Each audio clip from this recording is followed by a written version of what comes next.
1 Timóteo, capítulo 3.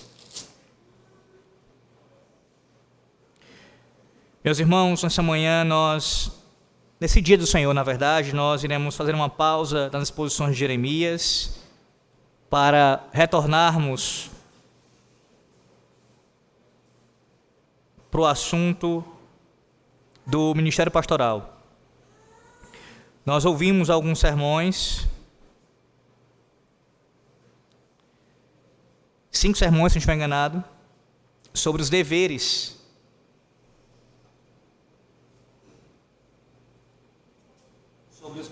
de um ministro. E agora nós iremos revisitar 1 Timóteo capítulo 3. No ano passado, volta de agosto em diante ali, eu preguei 5 sermões em 1 Timóteo 3, do versículo 1 ao versículo de número 13. 5 sermões, vocês devem lembrar, estão todos gravados esses sermões no canal da nossa igreja. E esses sermões, eles tinham como objetivo expor aqui tanto o ofício do presbítero, bem como também do diácono. Foram 2 sermões sobre o diaconato. Então, esses 2 sermões eu não vou voltar a eles, porque não é o nosso propósito aqui, mas eu irei abordar somente a questão do presbítero. Lembrando aos irmãos que esse texto, ele tem sim aqui um objetivo de falar não apenas do regente, como vimos no ano passado, mas também do docente. O que é exigido aqui do presbítero, do bispo, enquadra-se nos dois ofícios, tanto do docente, bem como também do regente. Essa manhã, o objetivo, e à noite também, se Deus assim nos permitir, é nós fazermos uma revisão do que já foi dado.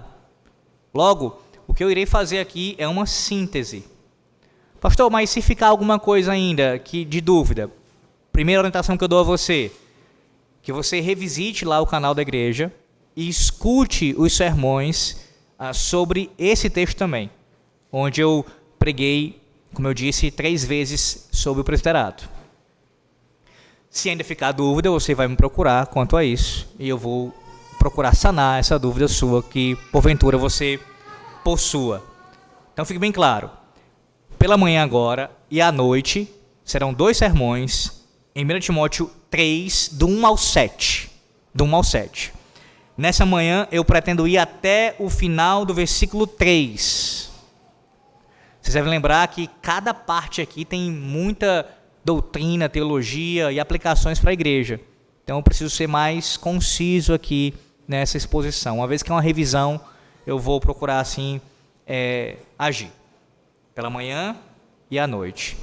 Talvez, no próximo domingo, que é o último antes da Assembleia Geral Extraordinária, eu ainda fale sobre esse assunto, pelo menos em um dos cultos. Talvez, vai depender como as coisas vão caminhar. Mas certamente hoje, pela manhã e à noite, meditando aqui em 1 Timóteo 3, do 1 ao 7. Vamos lá. Observe o texto, 1 Timóteo 3, a leitura do versículo 1 ao versículo 7.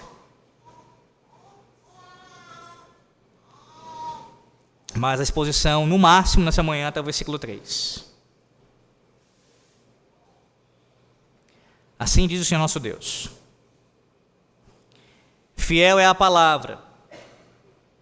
Se alguém aspira ao episcopado, excelente obra almeja.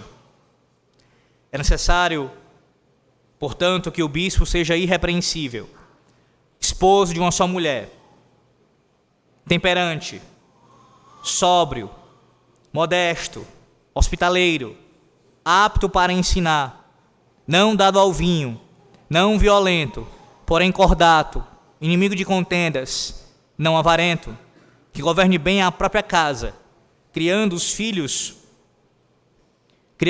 sob disciplina, com todo o respeito. Pois se alguém não sabe governar a própria casa, como cuidará da igreja de Deus? Não seja neófito, para não suceder que se ensoberbeça e incorra na condenação do diabo. Pelo contrário, é necessário que ele tenha bom testemunho de fora, a fim de não cair no opróbrio e no laço do diabo. Amém. Meus irmãos, nós já estamos bem instruídos, assim eu acredito, acerca desse início aqui de 1 Timóteo capítulo 3. E eu estou fazendo referência acerca do desejo, da aspiração pelo episcopado. Eu já falei sobre isso várias vezes em nossa igreja, que não há nenhum problema de você almejar o episcopado, e aqui sendo bem específico, alguém que deseja ser um pastor, servir como ministro da palavra dos sacramentos. A Bíblia trata isso como algo lícito, mas já expliquei aos irmãos que esse desejo, ele, na verdade, o chamado divino para alguém servir como ministro do evangelho, envolve pelo menos dois aspectos aqui. Esse desejo interno tem que estar presente, alguém que aspira, que almeja, isso vem da parte de Deus. Quem é chamado por Deus manifesta isso é algo legítimo, aparece mesmo na vida dessa pessoa, mas também é necessário que isso seja acompanhado pelo testemunho dos de fora, pela igreja. Começar pelos oficiais da igreja, o conselho da igreja observe, e se estendendo depois ao presbitério, observe nesse candidato, nesse possível candidato, as qualificações necessárias para assim servir como um ministro. E aí, a partir do versículo 2, como eu disse, quero ser sucinto aqui, ele vai falar sobre aquilo que é necessário, depois de expor aqui o desejo legítimo de servir como ministro, falar da vocação interna, o que envolve também a vocação chamada externa. O apóstolo Paulo começa a sua exposição sobre as qualificações a partir do versículo 2. E ele começa com essa expressão aqui, ele diz, é necessário. Ou seja, o uso aqui dessa partícula no original grego, de forma significativa, diz que é absolutamente necessário que os líderes da igreja, começando pelo pastor da igreja, tenha essas qualificações. Observe que a fala de Paulo aqui, a ideia é essa, não é como colocando no sentido opcional. Você não tem, no caso do candidato, a opção de assim seguir dessa maneira ou de uma outra maneira. Ele categoricamente está afirmando, é necessário que tal indivíduo tenha as seguintes características, que ele vai citar em seguida, logo depois. Ele precisa ter. E por que eu enfatizo isso? Uma vez, primeiramente porque o próprio Paulo está fazendo isso. E segundo, porque há uma confusão, irmãos, quando a gente chega a esse texto, por parte de algumas pessoas. Que confusão é essa, pastor? Ora, alguns olham para 1 Timóteo capítulo 3, assim como outros textos bíblicos que falam de qualificações de oficiais, e tendem a amenizar a força do texto, olhando para o texto como se fosse apenas meras sugestões, algumas orientações que você pode ou não ali seguir, ou você pode fazer uma espécie de amenizar mesmo. Você pode ter algumas delas, outras nem tanto. Não é essa a ideia do texto original. O que a palavra de Deus está dizendo aqui é que é necessário. É necessário. Cada uma das qualificações citadas é necessário que ela se manifeste, esteja presente na vida daquele que almeja o episcopado. É sempre bom salientar que isso não significa dizer que a Bíblia está afirmando que esse homem terá todas elas no mesmo grau e que ele terá pelo menos alguma delas em grau de perfeição. É claro que não, irmãos. Quem faz parte do conselho dessa igreja e qualquer outro conselho da face da terra, de qualquer igreja dessa terra, não tem todas as qualificações perfeitamente. Mas elas têm que estar presentes em algum nível, essa é a ideia. Aquele que serve como um pastor, ele não pode viver de forma contrária, avessa a quaisquer uma destas qualificações. Deixa eu dar um exemplo disso. Um pastor, ele não pode não ser apto para ensinar. E aqui há uma diferença.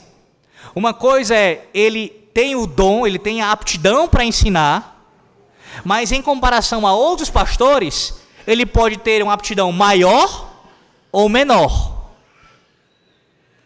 O que isso tem a ver primariamente com a própria benevolência do Altíssimo, porque Deus concede mais a uns do que a outros. O que também isso tem a ver com a própria busca do indivíduo em desenvolver o seu dom, a sua aptidão para ensinar. Mas ela não pode não estar presente. Percebe? Se ele não tem em nenhum nível, em nenhum grau, a aptidão para ensinar, ele está desqualificado.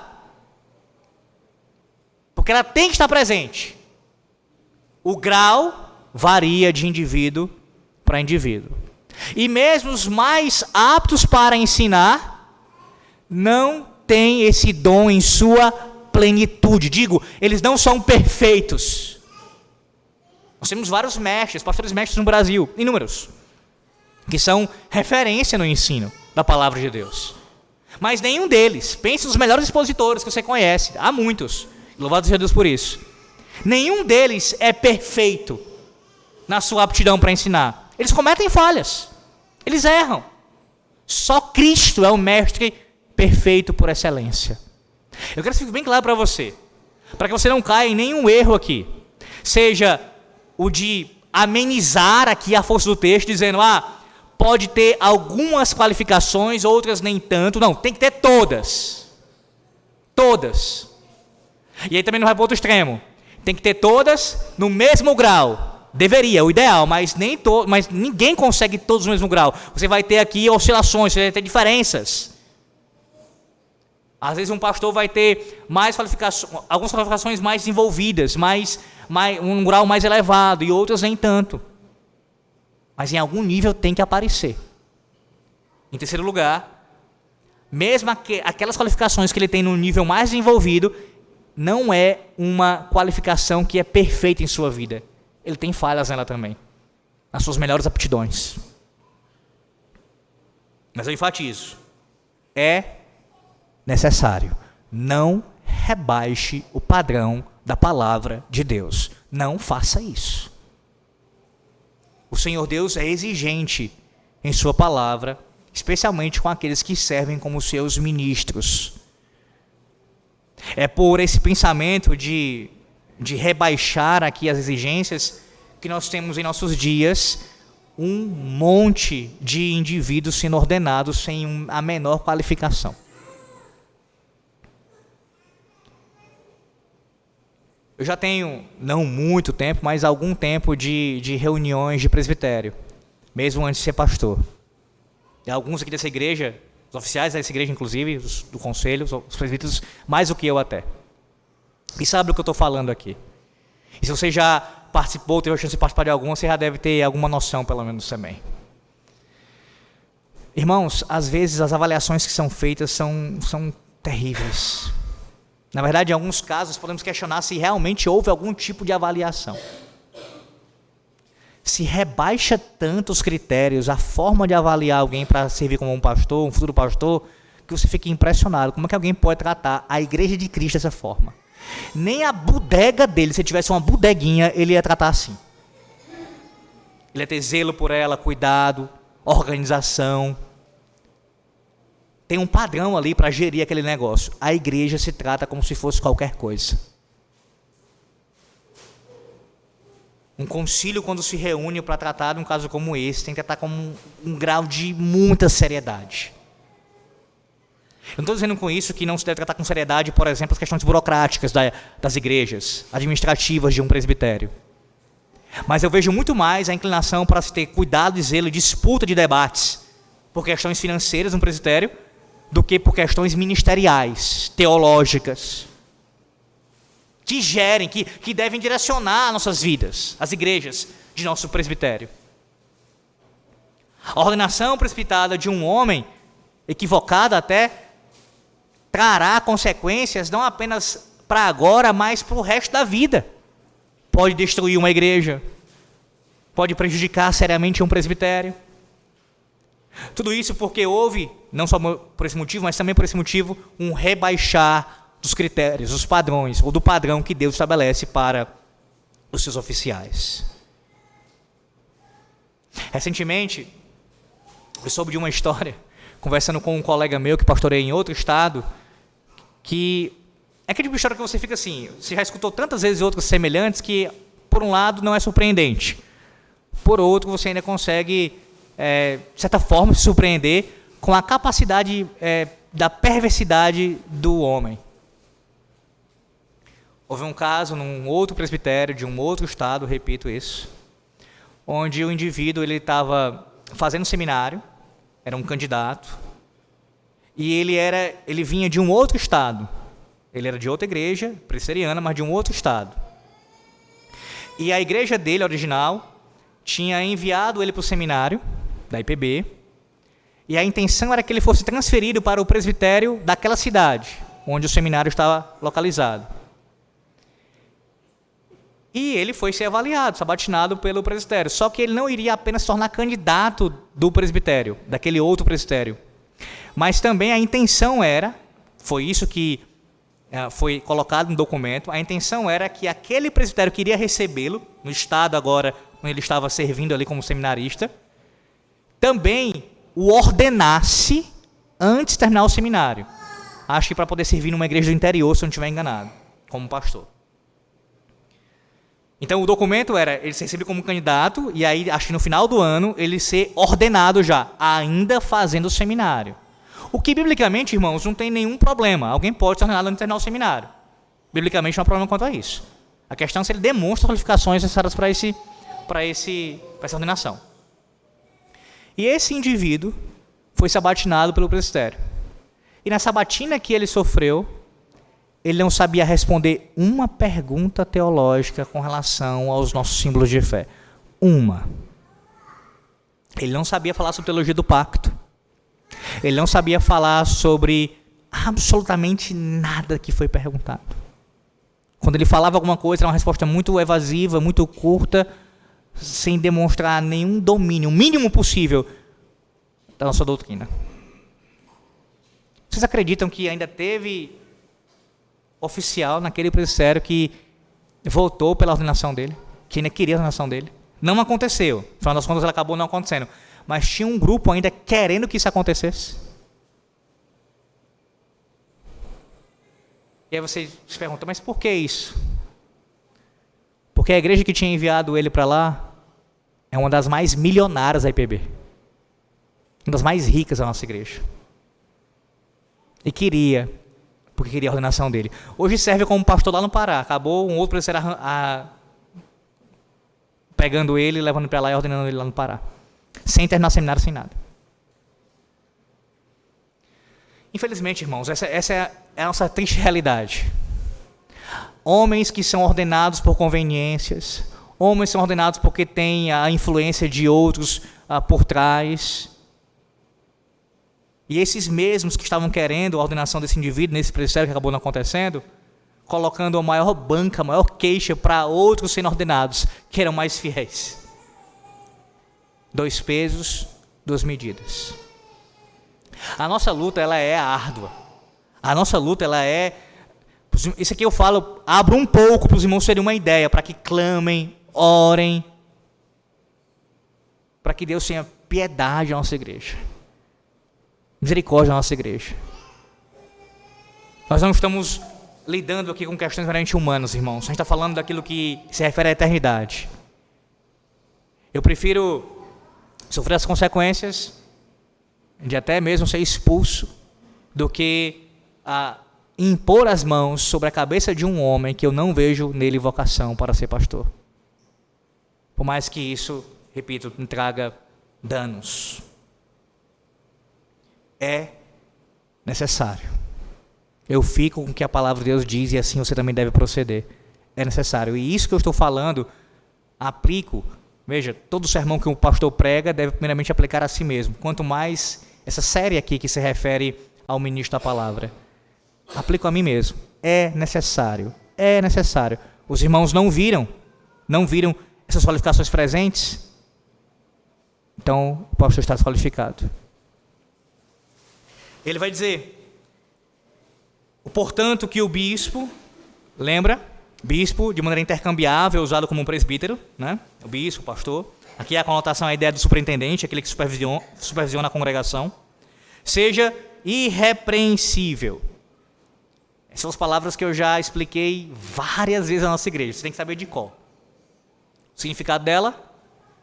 Aquele que não tem... Um possível significado seria esse, né? Uma forma de traduzir isso. Aquele que não tem nenhum tipo de pecado escandaloso em sua vida. Ou, colocando de outra forma, aquele que não pode ser acusado publicamente por ninguém. A ideia é de que ele não pode ser acusado como um criminoso. Ninguém pode apontar para este oficial, nesse caso, para este pastor, e dizer: você tem uma vida que nessa área aqui você é repreensível, digno de repreensão publicamente. E aí, entenda, isso não significa dizer que o pastor ele não terá que lidar com pecados na sua vida, inclusive nessas qualificações aqui. É claro que sim, ele não é perfeito, lembre-se disso. Nenhuma delas ele vai exibir perfeitamente.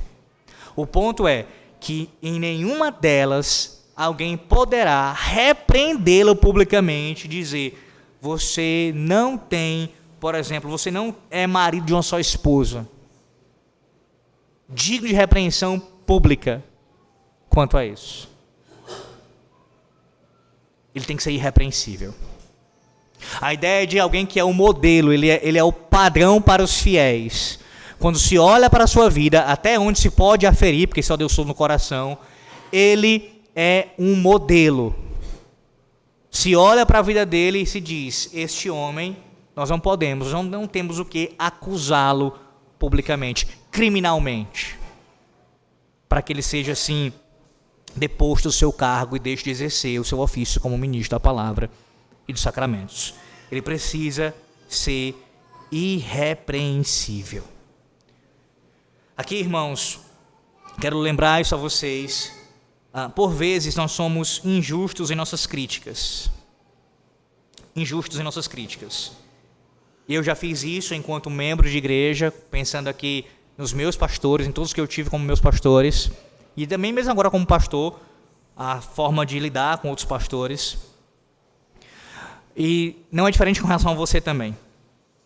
Algumas vezes nós somos muito ácidos em nossa maneira de criticar a forma de lidar com o ministro da palavra dos sacramentos. E aqui há dois extremos: aqueles que são ácidos demais em sua crítica e aqueles que são, como eu disse, eles rebaixam o padrão a ponto de passar a mão na cabeça e sustentar e até suportar aquilo que a palavra de Deus condena. As duas atitudes são pecaminosas. Eu tenho que olhar para o ministro da palavra e ver que ele é um pecador e ser condescendente para com a vida dele. Eu não posso esmagá-lo, achar que ele tem que ser um super-homem perfeito de forma nenhuma.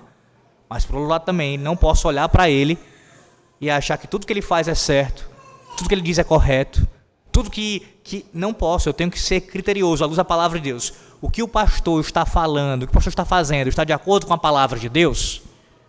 Então eu recebo como palavra de Deus, como realmente vontade do Senhor revelada a mim, porque ele está em conformidade com a palavra. Mas se o pastor, como acontece, e não poucas vezes, ele fizer alguma coisa que é contrária à palavra, eu, com discernimento do Santo Espírito, vou fazer essa distinção. Não, isso daqui eu não posso aceitar, porque isso daqui não está de acordo com a palavra de Deus. Ministros da palavra não exerce na igreja reformada, na igreja presbiteriana, não tem nós não temos o mesmo entendimento que os papistas com relação ao seu líder maior. Nós não somos infalíveis. Pelo contrário, muitos falhos, bastante pecadores. E aí você diz: mas pastor, se eu não considero, pensando no nosso contexto local, afunilando o máximo possível, chega a Assembleia Geral Extraordinária, seja essa agora, daqui a 2 semanas, ou numa outra, e eu entendo que o ministro candidato para ser eleito como pastor da minha igreja, inclusive o senhor mesmo, não se enquadra nessa descrição aqui. Tem que ser irrepreensível. Entendendo o que significa irrepreensível. Não é alguém perfeito, mas alguém que ele não pode ser repreendido publicamente. Que ele é digno do cargo que ele ocupa, uma vez que ele está sendo modelo dos fiéis. Se eu entendo que o candidato ou os candidatos não se encaixam nessa descrição, o que eu faço, pastor? Para começar, que você tem toda a condição de indicar algum outro candidato ao conselho, para que possa, assim, concorrer à eleição. Se tal candidato que você indicou não foi aceito, não está ali concorrendo, e todos que estiverem envolvidos, ou nesse caso apenas um, não se enquadra nessa característica, você, por questão de consciência, não vota favorável. Isso é óbvio. Isso é óbvio. Temos que acabar com essa cultura de que só tem esse e vai ele mesmo. É assim que muitos agem na política. Tem esses dois, tem esses três aqui, eu tenho que escolher o menos pior. Não, tem não. Não votar no menos pior, aparentemente menos pior, é também uma demonstração de você estar indo contra aquilo. Não é uma omissão. Não é. Eu não entendo dessa forma, irmãos. Na verdade, quando eu voto em alguém, mesmo com a consciência ferida de que esse indivíduo, ele é menos pior, mas não vai ser um bom governante, nesse caso aqui, um bom pastor, eu estou sim, de alguma maneira, me aliando ao erro e contribuindo para que ele permaneça, nesse caso, na igreja local. Então você não é obrigado a votar a favor. Não é. Irmãos, o meu discurso, pela graça de Deus, permanece coerente. Eu não ia mudar com relação a isso. Aquilo que eu ensinei ano passado, continua sendo da mesma forma. Isso se refere a outros como a mim também. Os irmãos olham para o pastor e não se enquadra, não é irrepreensível. Começando por essa, tá? Que vai ser aquela que vai englobar todas as demais. Então, eu não voto. Tem o sim, tem o não. Eu voto não. Simples assim. Simples assim. Paulo segue e diz, esposo de uma só mulher. Ele começa a demonstrar o que é ser esse irrepreensível. Primeiro ele vai dizer que ele tem que ser esposo de uma só mulher. Meus irmãos, a primeira coisa que nós temos... Tem duas coisas, na verdade, aqui logo de cara que nós aprendemos com essa expressão aqui. A primeira é que somente homens podem servir como pastores. Isso está muito óbvio no texto, assim como à luz de toda a revelação bíblica. Somente homens podem servir como pastores, esposo de uma só mulher. Por inferência aqui, a necessária, lógica, é que somente homens são chamados por Deus para serem ministros da palavra. Em segundo lugar, o texto também deixa claro que o celibato forçado dos pastores não tem fundamentação bíblica. Não tem.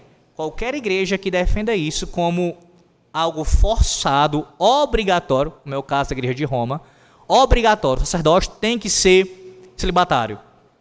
Vai contra aqui a prescrição apostólica. Porque, no mínimo, o texto está dizendo para nós que é possível que um pastor seja casado. Um ministro seja casado. Então, duas coisas, pelo menos, de cara que você tem sendo ensinadas. O homem, servir como pastor, somente um homem, bem como também o celibato não é algo obrigatório.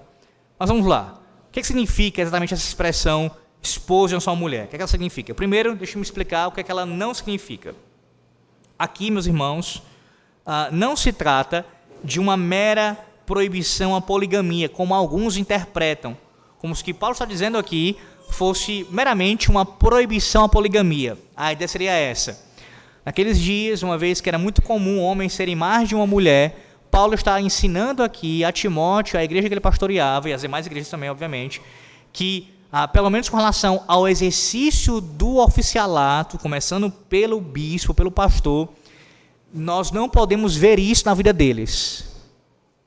Ele não pode ter mais de uma mulher. Só que eu entendo, irmãos, que essa fala com relação à poligamia é uma implicação do que Paulo está falando, mas não é essencialmente a sua intenção aqui. Isso faz parte, mas não é o objetivo principal da expressão paulina aqui. Por quê? Porque a poligamia, irmãos, por mais que alguns entendam de forma equivocada, ela é proibida na palavra de Deus. Por mais que você veja casos de poligamia durante especialmente o Antigo Testamento. Onde é que a gente pode asseverar isso? Primeiro em Gênesis capítulo 2. E aqui esse texto é suficiente. Por quê? Porque quando Deus cria todas as coisas, nós temos um padrão ali dado por Deus.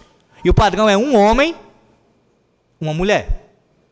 Não é várias mulheres, duas mulheres ou mais para um homem. Muito menos o contrário.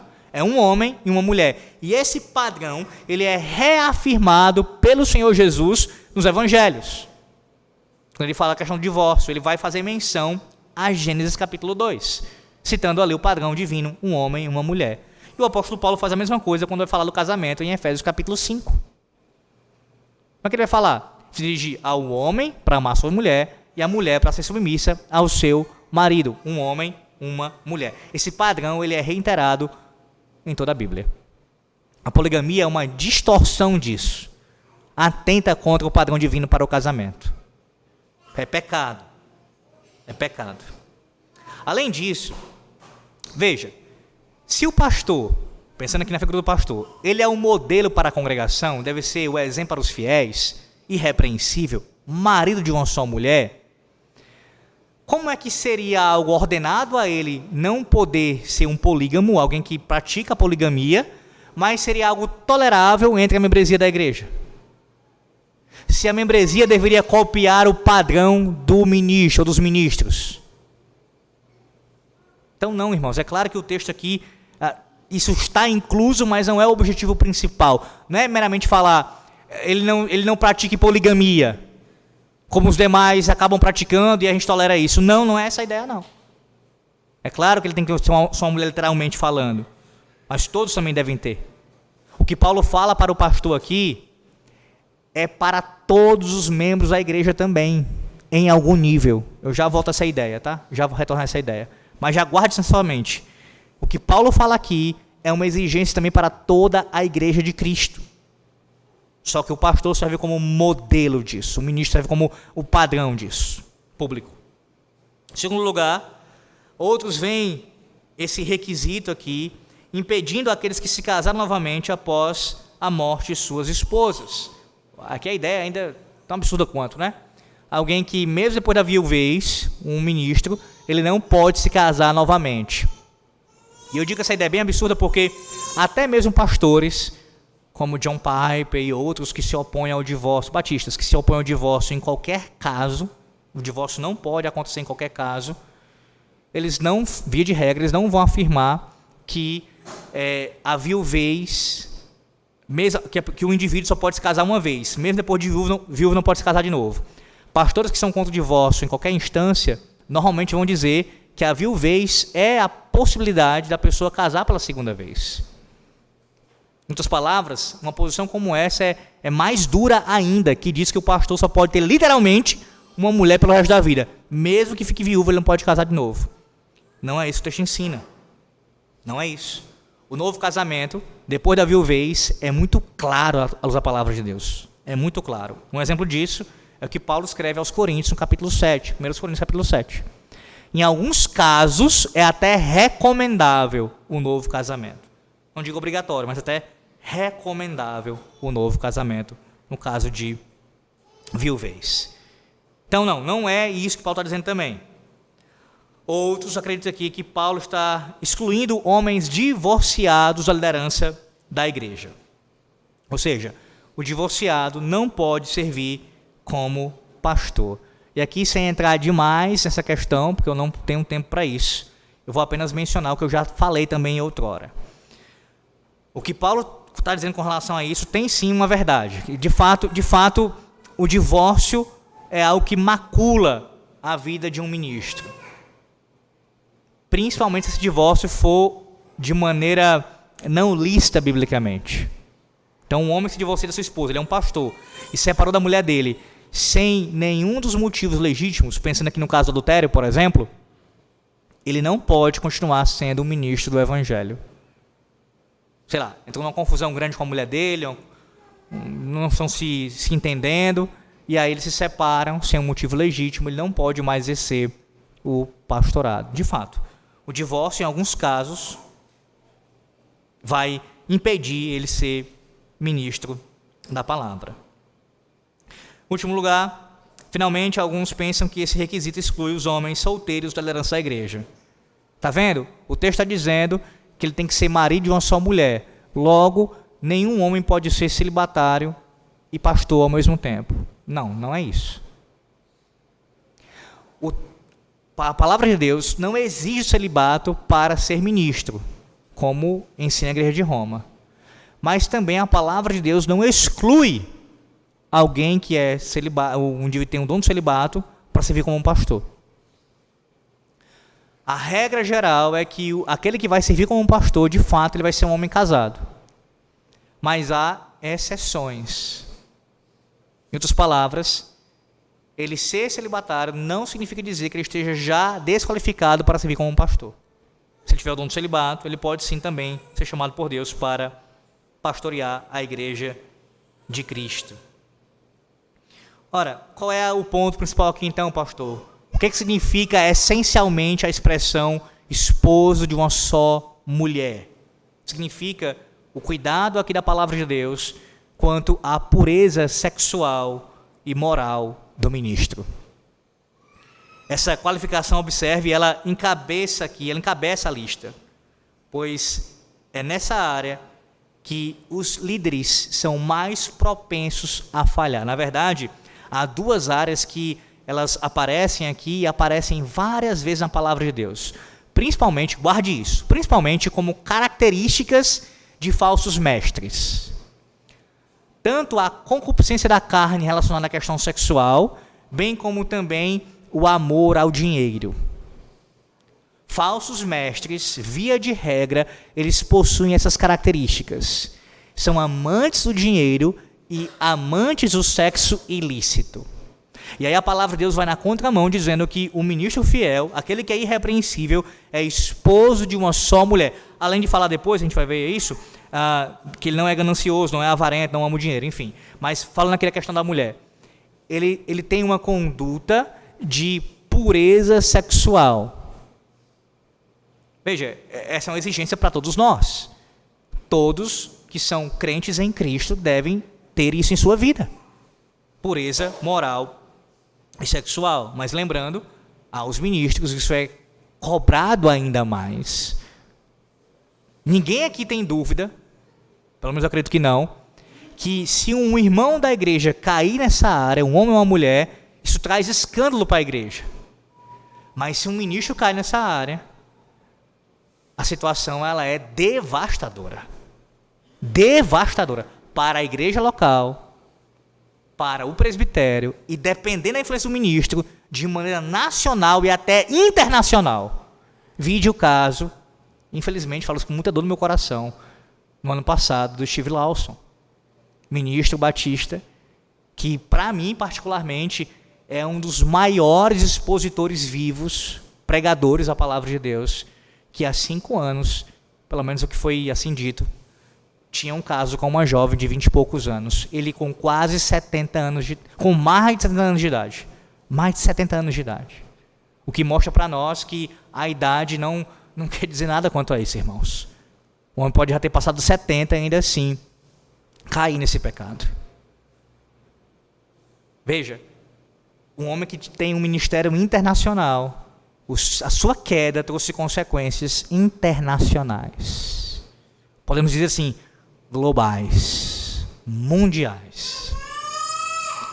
A queda de um homem como esse. Se você voltar a mais, aqueles mais antigos sabem, melhor do que eu até, porque viveram a época, em nosso país, isso aconteceu quando o Caio Fábio caiu, nos anos 90, luterano com a sua secretária.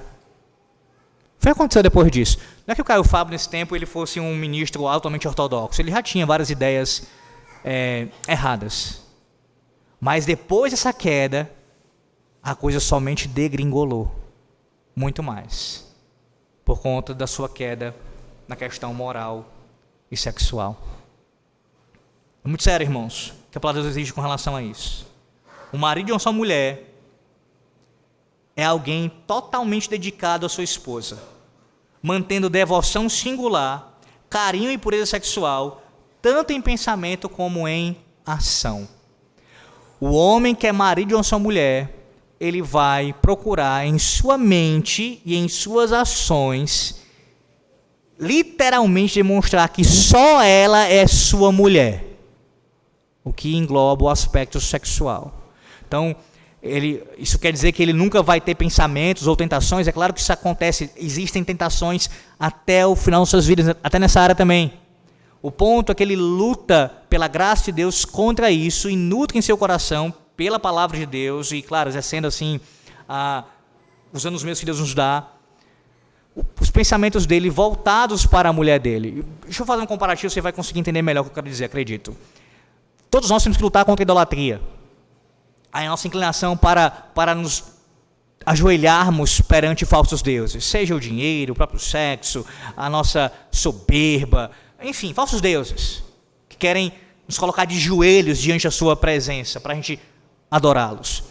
Pois bem, você deve fazer o que como alguém que teme a Deus? Lutar contra isso e sempre estar destruindo os falsos deuses e colocando a sua devoção no Senhor Deus. Os seus pensamentos, a sua fala, a sua vida devotada a Deus. Abaixo do Senhor Deus, pensando aqui nos homens em primeiro lugar, abaixo do Senhor Deus, vocês homens, começando por mim como pastor, temos que ter essa direção de pensamento, de olhar, de devoção para nossas esposas. Quando outros pensamentos vierem, inclinações para outras mulheres, a gente tem que redirecionar isso para a nossa mulher. Pensar nela, dedicar-se a ela. E aqui eu sou bem específico com relação à questão sexual. Também. Então, o marido da sua mulher é isso. É a sua mulher que está nos seus desejos, nos seus anseios, no suprir as suas necessidades, dentre elas sexuais. É a sua mulher. Violar isso, irmãos, é deixar de ser irrepreensível. E por mais que um pastor possa se arrepender, e de fato, há casos que o indivíduo se arrepende do seu pecado, nunca mais é a mesma coisa. Mesmo que o conselho da igreja, mesmo que o presbitério restaure ele e o conselho o aceite de volta, ou ele seja aceito em outra igreja, se isso for espalhado naquela outra igreja que ele foi pastorear, sempre o verão de uma outra maneira. Não estou falando que Deus não perdoa, repito, Deus perdoa. Mas para um pastor, se isso for algo que aconteceu na sua vida, tornou-se público, não tenha dúvida que isso trará consequências pelo resto da vida dele. Pelo resto da vida dele. É muito sério, irmãos. É muito sério isso daqui. Seríssimo.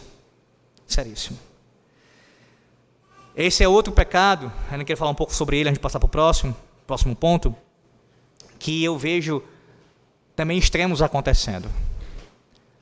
Às vezes há na igreja como um todo uma preocupação apenas com essa área. Veja, ela tem que existir quando alguém cai nesse pecado, seja quem for, inclusive um pastor, ainda mais um pastor. Tem que haver o devido tratamento, seriedade, não tenha dúvida. Mas às vezes algumas pessoas só pensam em quebra de mandamentos, só pensam em disciplina eclesiástica, por exemplo, quando acontece essa queda nessa área. Foi adultério, tem que se disciplinar mesmo. E eles tratam outros pecados de uma maneira assim, sabe? Mas pastor, o senhor tem que adconvir que esse é uma coisa séria, traz escândalo. Sim, eu estou trabalhando sobre isso, falando sobre isso exatamente. Estou querendo dizer que a gente não pode pensar que apenas esse é algo que vai desqualificar alguém como pastor. Eu citei aqui, rapidamente, vou voltar a ele, que a questão mesmo do amor ao dinheiro também é algo grave. E a forma como o pastor trata isso, sabendo como está lidando com as finanças, também tem que ser visto como algo sério. E muitas vezes isso é tratado de uma maneira a fazer vista grossa. Além de outras áreas também. Um outro extremo é passar a mão nesse pecado. Assim como tem casos, há um filme inclusive chamado Spotlight, você pode depois assistir, no outro dia da semana, seja do Senhor, obviamente, com alguns atores conhecidos até, que eles trouxeram ali um escândalo que aconteceu no começo dos anos 2000, na igreja de Roma, lá nos Estados Unidos, onde eles descobriram vários casos de pedofilia ali dos padres, na igreja de Roma, nos Estados Unidos, e a prática comum era, quando um padre era descoberto num negócio desse, pedofilia, ele era transferido para uma outra paróquia. E assim continuavam pastoreando igrejas distintas, sempre camuflando o pecado. E a pedofilia acontecendo. Não acho que isso não acontece com relação ao nosso meio também, não.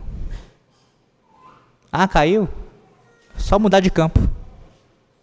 Deu problema naquela igreja lá? Muda para outro campo. Transfere de presbitério. Faz isso.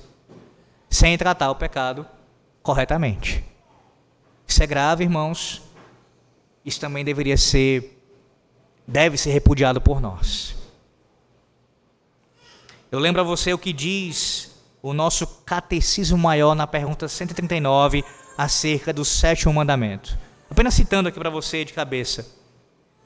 Uma das exigências do 7º mandamento, não adulterarás, é que nós devemos ser castos, puros em nossa conduta sexual.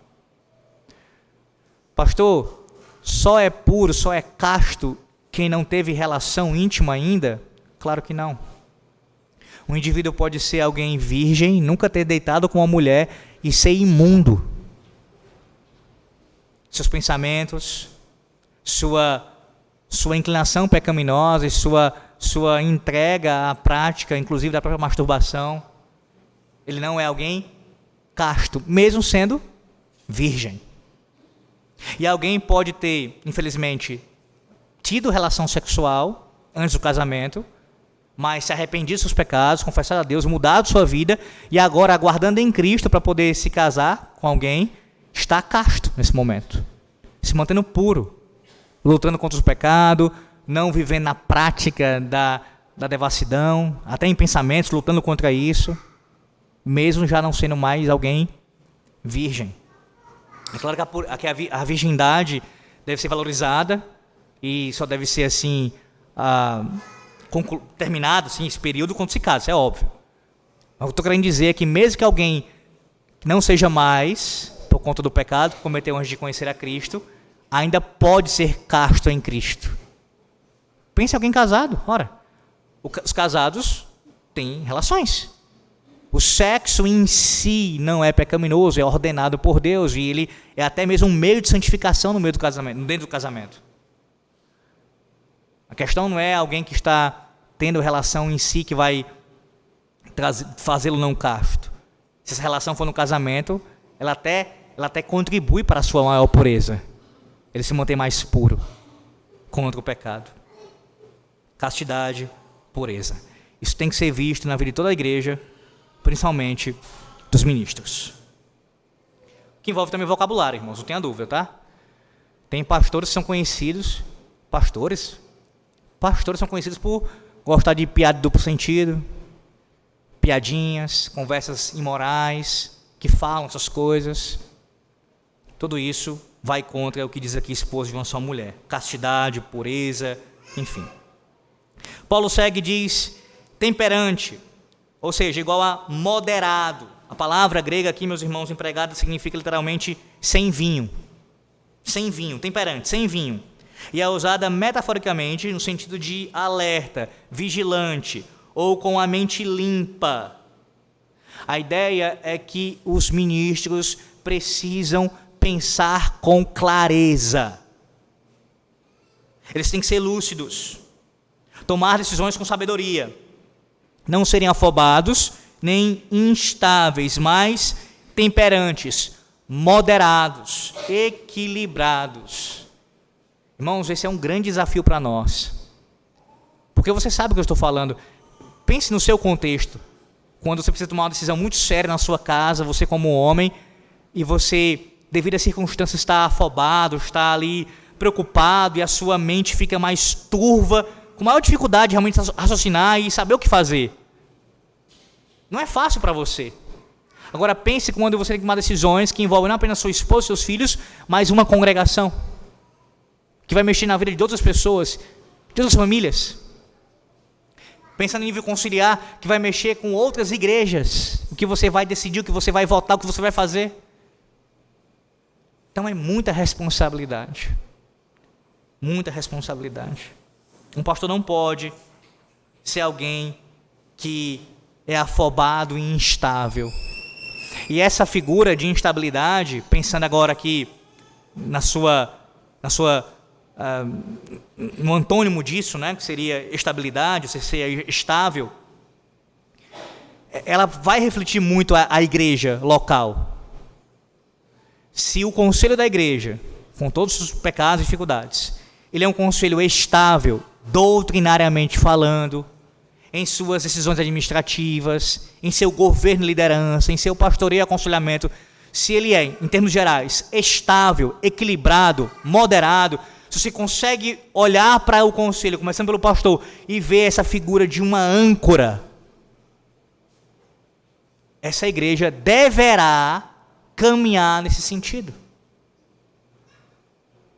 Não significa dizer que ela não vai ter problemas, que os focos de incêndio não vão surgir. Isso vai acontecer em qualquer igreja. Mas se o conselho, começando pelo pastor, não tiver essa característica, a tendência é que a igreja seja muito mais afobada, instável em sua fé, em sua caminhada. Porque, irmãos, via de regra, o que acontece? Os liderados acompanham a liderança em seu comportamento. Pode observar o contexto evangelical.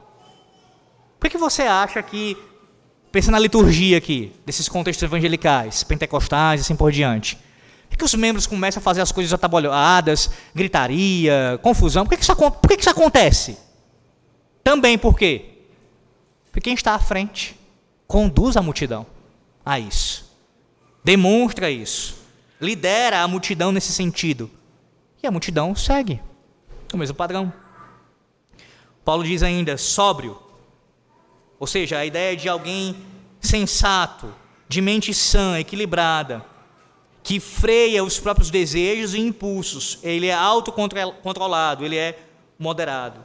Meus irmãos, um homem sensato, ele é disciplinado. Ele sabe como ordenar adequadamente suas prioridades e é sério em relação às questões espirituais. A sua conduta é digna em todos os aspectos do seu comportamento. Sóbrio. Observe como temperante, sóbrio, modesto também. Até no versículo 3, não dado ao vinho, não violento.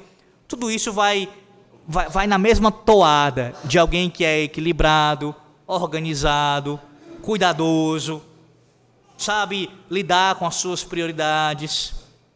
Sequência.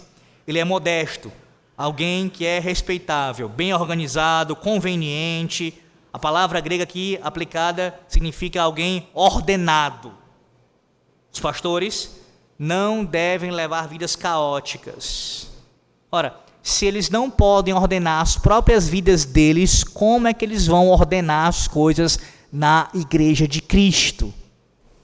Se o casamento é uma bagunça, se a criação dos filhos é pior ainda, se os estudos dele, a vida de oração, toda a vida dele é uma confusão, ele é conhecido como alguém que não tem o menor tipo de organização, de nada, absolutamente nada. Tudo é feito de qualquer maneira. A vida financeira é desequilibrada completamente. Como é que ele vai organizar a igreja? Como? Veja, ele não quer também aparecer para os outros, essa é a ideia. Ele é modesto. E aqui entenda, por favor, isso novamente, porque o pastor, ele aparece já para os outros, não tem como, é uma função pública, ele está exposto publicamente. O ato de pregar, de ensinar, já o coloca à frente das pessoas, e nesse caso, nossos dias, devido à mídia, ele vai ficar ainda mais exposto. Então, não é que ele não pode aparecer em algum sentido. A ideia é que ele, mesmo sendo alguém público, de figura pública, ele é modesto, ele preserva a sua modéstia. Ele não vai andar com soberba, ele não vai querer, de fato, fazer as coisas para aparecer para os outros, para ser visto. Eu, no começo do ano, os irmãos sabem disso, fiz aquela aplicação no sermão, lá em Jeremias, com relação a um pastor específico da nossa igreja. Isso teve uma repercussão, alguma repercussão, até porque tiveram outros que pegaram esse corte e colocaram nas suas redes sociais. Tudo bem quanto a isso, a gente fez o corte realmente para poder ter maior alcance. E eu lembro que eu cheguei a ver um comentário, mais de um na verdade, que foi nesse sentido. Eu até rio desse tipo de coisa. O comentário era assim: esse pastor está querendo aparecer, ele fez para poder aparecer, ele quer ganhar fama com a fama do pastor, né, lá da 8ª igreja. Irmãos, nem rede social eu tenho no Instagram. Eu não tenho Instagram, não tenho Facebook, só tenho o WhatsApp e o Telegram por causa do grupo do conselho. Se eu quisesse aparecer, eu faria os meus cursos teológicos para vender. Pelo menos quando terminasse o mestrado. Eu iria ter a minha rede social e ficar me promovendo. Eu faria isso. Se eu quisesse aparecer nesse sentido, como foi assim falado. Claro que eu tenho que me preocupar com em algum nível com o que falam lá fora, mas a minha preocupação maior é com a minha família, com a igreja que eu pastoreio. Que os irmãos pelo menos saibam disso. E o meu interesse fosse aparecer, eu já teria tentado de outras formas. Por outro lado, não tem como fugir. O meu rosto como pastor, ele tem que ser colocado à exposição para realmente sofrer as pancadas. A não ser que eu comece a pregar só sermões desse tipo. Água com açúcar. Se eu não denunciar mais o erro, o pecado, aí sim, vai ficar cada vez mais sem aparecer. Mas toda vez que eu falar qualquer coisa que vá contra o pecado, toca algum tema mais polêmico, isso vai trazer algum tipo de notoriedade. E o ponto aqui, ser modesto, não é fugir disso. O próprio Paulo e outros que sim, no caso Paulo escreveu sobre isso, né? Ele não estava se omitindo a sua responsabilidade de ser uma figura pública e notória e de influência. A questão é que isso não vai tomar o seu coração, ele não vai fazer visando isso, quer que o seu nome seja conhecido. É porque ele precisa se expor publicamente e falar contra coisas que são públicas. Então isso vai dar algum tipo de fama, algum tipo de destaque. Isso vai acontecer. Vai acontecer. Só que o pastor não deve buscar essas coisas como um fim em si mesmo, como se fosse o objetivo da sua vida. Ele vai falar contra o erro e como um efeito colateral, uma das coisas que vai acontecer é que ele vai acabar recebendo algum tipo de atenção. E nesse caso, viu, irmãos? E nesse caso, muito mais negativa do que positiva. Muito mais de ataques do que de elogios. Muito mais de pessoas para querer tramar contra você e querer lhe derrubar, a nível conciliar, inclusive, do que apoio. Muito mais o contrário. É o tipo de fama que eu acho que ninguém quer. Ninguém quer. Veja, ele não fala sem base, fora de tempo. Imagina as brigas da internet aí que os pastores se envolvem sem nenhuma necessidade. Uma coisa é no meu, entre aspas, no meu púlpito, o púlpito de Cristo, que eu sou o supervisor aqui, o despenseiro, eu estou falando para a igreja que eu pastoreio, e isso é gravado e colocado no canal da igreja. Outra coisa é o pastor que passa o dia todinho, como diz aí fora, tretando na internet. Lá, debatendo e confusão o tempo todo. Não é modesto. Não é alguém que está procurando ter cuidado com a sua imagem, zelo com o seu testemunho. Percebe a questão aqui, o ponto de equilíbrio? Resumindo esse ponto. A fala, seja a pregação ou o ensino público, trará algum tipo de visibilidade, de influência, de destaque, positivo ou negativo. E não dá para fugir disso. Pelo menos em algum nível não dá. Por outro lado, ele não pode viver para isso como um fim em si mesmo. E toda vez que fizer isso, ele tem que procurar ser modesto. Tem que ter cuidado com a sua imagem. Nós seremos cobrados pelo rebanho de Deus, pelo rebanho que Deus colocou em nossas mãos, não do mundo inteiro. Deus vai cobrar de mim o pastoreio sobre esta igreja, assim como cobrará com relação à minha família. Não vai cobrar com relação à igreja de Belo Horizonte ou qualquer outro lugar. Não vai. Nesse sentido, não. Por outro lado, quando o erro acontece na nossa nação e o pecado não é denunciado, seja com relação aos governantes ou outros ministros, nossa própria igreja, nossa denominação, e nós nos calamos, Deus também cobra. Deus também cobra. Hospitaleiro. Aqui, meus irmãos, temos uma palavra que ela é bem interessante. O significado dela é amor por estranhos, ou aquele que ama os estranhos. Não apenas aquele que gosta de receber visitas, mas de acordo com o contexto do primeiro século, alguém disposto a abrigar cristãos estrangeiros que estivessem viajando ou fugindo da perseguição. Veja, quando falei sobre isso no ano passado, eu também disse que hospitalidade tem algo aqui importantíssimo incluso nessa palavra, que é a ideia de você ser receptivo às pessoas, aberto para receber pessoas na sua própria vida. Ou seja, um ministro, assim, se todo cristão deve ser hospitaleiro, quanto mais um ministro, ele deve ser acessível, essa é a ideia. Acessível. A figura de um pastor que está lá no seu castelo, na sua torre de marfim, como um teólogo isolado, distante da igreja, é contrário aqui à exigência aqui de hospitalidade. Ele precisa ser acessível ao povo. Conversar, visitar, aconselhar. As pessoas têm que ter acesso, seja ao seu próprio telefone, nossos dias, né? Ao contato dele, ter condição de chegar a ele e falar com ele. E assim tirar suas dúvidas, pedir oração e assim por diante. Apto para ensinar, eu vou ser aqui bem superficial, porque a gente já trabalhou muito a questão do apto para ensinar, bastante. Basicamente, o que eu vou dizer aqui?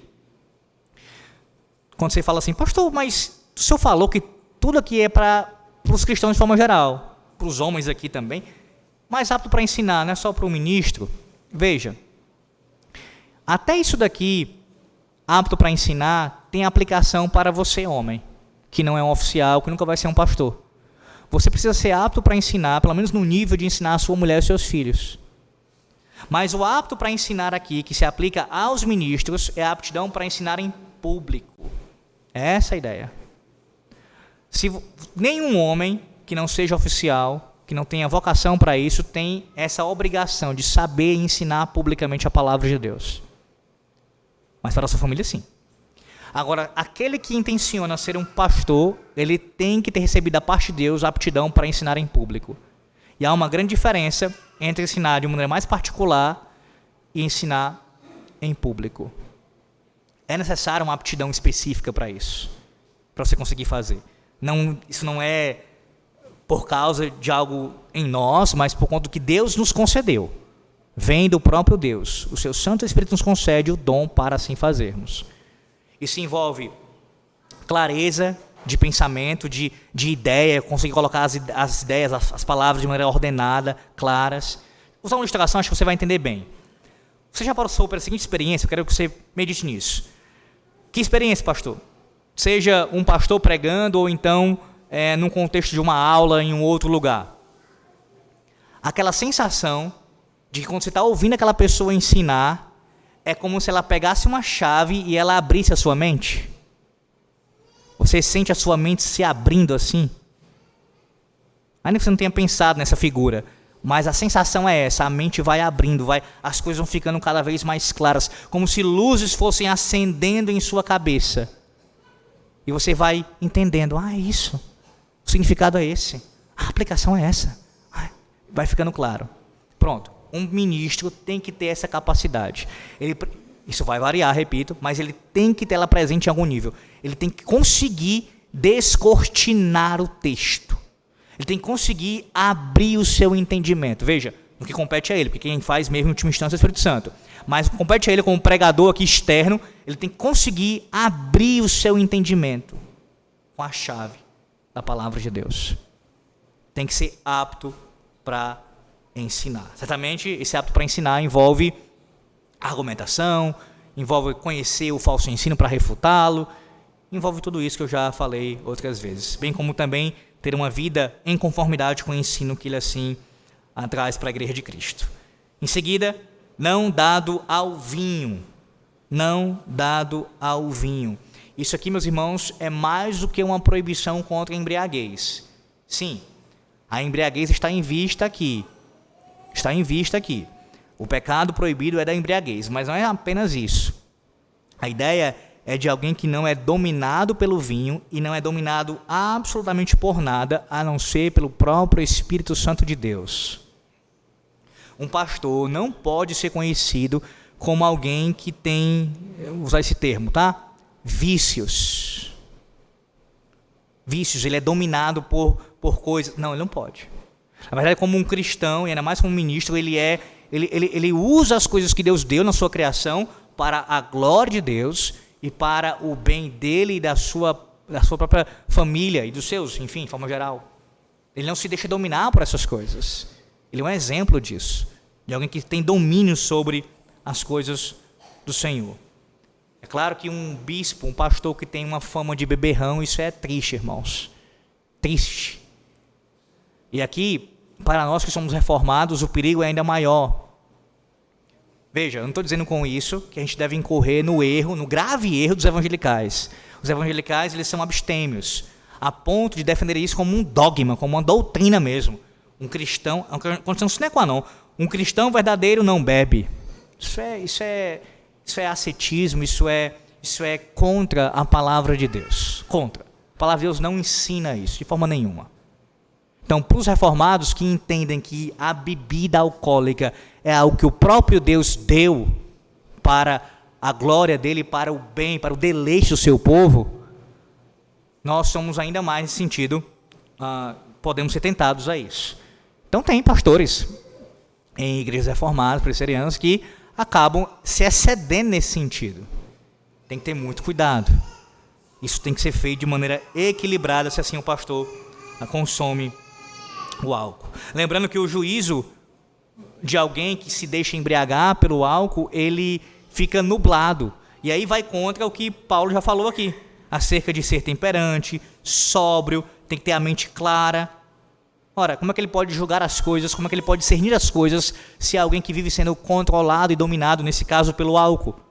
Que também se aplica a qualquer outra coisa. Ele não pode ser dominado por vícios, mas, como diz Paulo aos Efésios, no capítulo 5, ser cheio do Espírito Santo de Deus.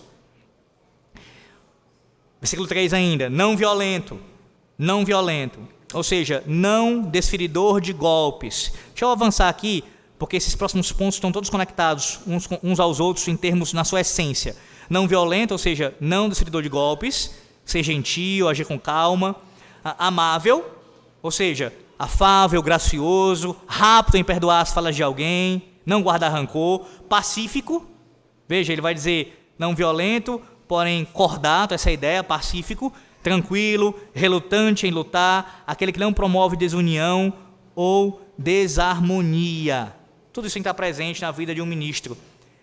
Aqui, Paulo não está falando que o ministro não se envolve em algum nível, algum tipo de contenda.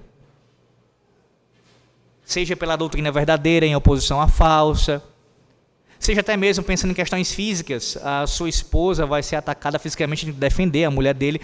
Não é essa a ideia, mas é a ideia de alguém que ele, em todo o seu comportamento, toda a sua vida, ele procura sempre ser alguém equilibrado, pacífico, que procura resolver as coisas sempre que possível através do diálogo, através da palavra de Deus, com conciliação. Vai promover a harmonia no meio do povo de Deus. Há pastores que acabam sendo mais fomentadores de brigas à igreja do que pacificadores. Um exemplo disso é quando um pastor, ele simplesmente, por uma mera preferência pessoal, toma partido numa problemática da igreja e assim fica de um lado e contra o outro sem nem ouvir as duas partes, porque ele tem uma preferência pessoal. Veja, um pastor precisa, para julgar corretamente e justamente, assim como o restante do conselho, ouvir as partes, conversar com ambas e sempre visando a reconciliação, a harmonia do povo de Deus. Pensa na sua casa, você tem 2 filhos, ou 3 filhos, ou 4 filhos, você tem mais de um filho, e eles entram em conflito. Qual é o seu objetivo como pai, como mãe? Qual é o seu objetivo? É que eles se reconciliem. Mesmo que um tenha errado contra o outro seja mais inocente naquela situação, o seu objetivo será que haja união. Você vai promover o quê? A harmonia no seu lar, pela palavra de Deus. Em alguns casos, para essa harmonia ser estabelecida, você vai usar o quê? Disciplina física. Então, a não violência aqui, a não atitude mais dura, não é nesse sentido, proibindo em qualquer caso uma atitude mais contundente. Não é esse o ponto.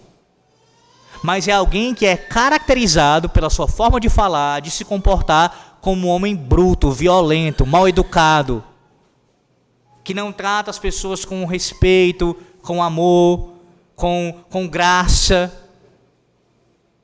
Percebe a diferença? Há uma enorme diferença quanto a isso e, por exemplo, a forma de tratar um falso mestre. Um falso mestre, ele tem que ser tratado de uma maneira mais contundente na fala de um ministro. E ainda assim ele vai demonstrar, se ele perceber na vida daquele homem arrependimento, misericórdia e graça para com ele, tem que demonstrar. Quanto mais as ovelhas que ele pastoreia. E por último, e a gente encerra aqui hoje, essa manhã, inimigo de contendas, como eu disse, e não avarento, que não ama o dinheiro. Um pastor não pode ser alguém conduzido pela cobiça.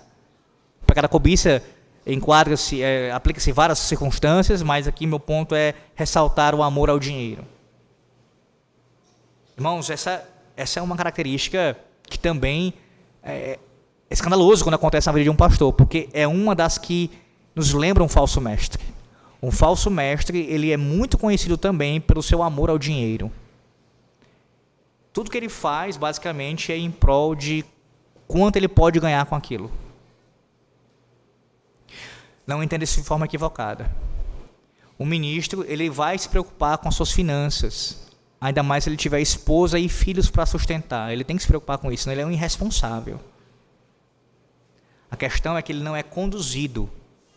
A sua motivação de servir a Deus e ao ministério não é financeira. Isso faz parte como uma questão que precisa para viver, não tenha dúvida. Ele vai se preocupar com relação a isso, entenda. Mas não é a sua motivação. Ele não está no ministério por causa de dinheiro. Ah, pastor, então quer dizer que um pastor, se ele receber um convite para receber mais uma outra igreja, o simples fato de ele sair por causa disso é pecado. Não estou dizendo isso. De forma nenhuma. De forma nenhuma. Só que um pastor fiel entende que não é isso que o move principalmente. Quando ele aceita um convite para pastorear uma igreja, ele vê o todo. Ele vai pesar tudo. A questão financeira também vai estar lá presente, ele vai pesar isso também, mas não é o que o move principalmente.